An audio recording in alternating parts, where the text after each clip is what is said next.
Coach, talk about day 2 of practice, how things are going. Beautiful day out here, at least. Yeah, there was, and we had a lot more schemes there. We try to get our whole offense in the first 5 days. We really don't hold back. So there's a ton of stuff out there. The good and encouraging thing is that our young kids are doing a pretty good job. Not many mistakes, and I think that's a real tribute to them what they did in the summer and what our older kids went out there and taught these guys during the summer practices that they held themselves. So, but overall, pretty good. They're hustling. It's a fun group to coach.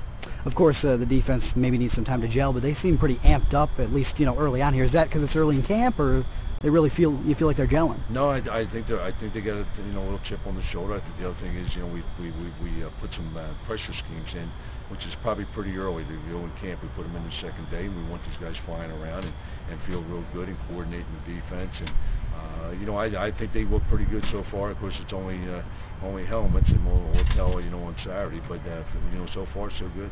When you look at the wide receivers and how they're shaping up this season, do you feel like I know it's day 2, but they're coming along? I mean, do you feel like you're going to have a good core there? Yeah, I do. I'm really encouraged. The only thing I'm a little discouraged is we had we got one guy that hasn't gone out there in practice because he got some soreness in his knee today, and then another guy with a little soreness in his leg. It'd be nice to get those guys back, and if they do, I feel real good about the core. It's pretty deep, and we've got some real good young kids. I find it interesting. USA Today comes out with their top 25 poll. Central Michigan gets 3 votes, I think. They don't actually get in the poll, but they're getting those votes. Is that something you say to your team, or is it not? You don't talk about it at all? Nah, you don't even. I don't even bother talking about it. It's the top 25 early, and so it doesn't even enter an equation.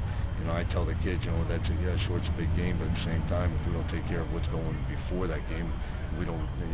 When we get there, it's not going to mean that much anyway. So, we really got to take care of the games before that. All right, Coach. Thanks a lot. I appreciate it. Thanks.